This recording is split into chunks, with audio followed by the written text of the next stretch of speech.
In this video, we'll look at how to use chain rule.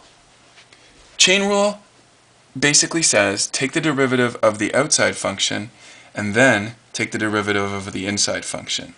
So when we have a function like 2x plus 5 all to the power 4, the outside function is the idea of something to the power of 4, or x to the power of 4. How would you take the derivative of that?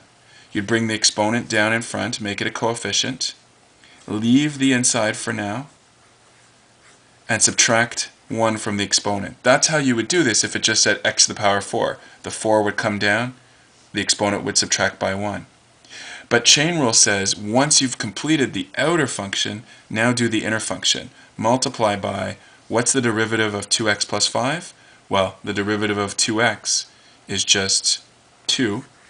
Bring the exponent down, 2 times 1 is 2, and subtract 1 from the exponent, no more x's. And from other videos and other lessons, you know the derivative of 5 is 0. So final thing is now simplify. We're multiplying this whole expression times 2, so we can go 4 times 2 is 8.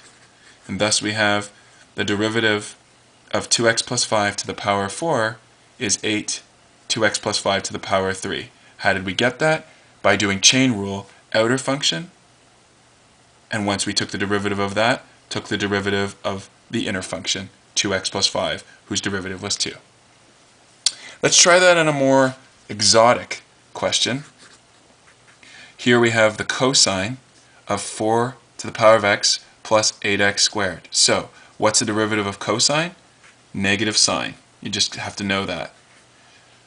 But we leave the inside function for now. That's how chain rule works. It says it's the derivative of the outside function. Derivative cos is negative sine.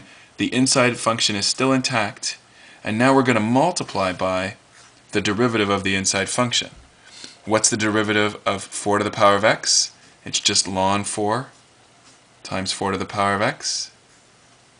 And what's the derivative of 8x squared? Bring the exponent down, you get 16. And subtract 1 from the exponent, you get x. Now we've got a lot of things being multiplied here. We can move them out in front. That is to say, I've got a negative here, and then sine of all this times this. Think of this all as the thing in front. I'm going to put it with the negative sign, and I get negative ln 4, 4 to the power of x, plus 16x. All that's in brackets.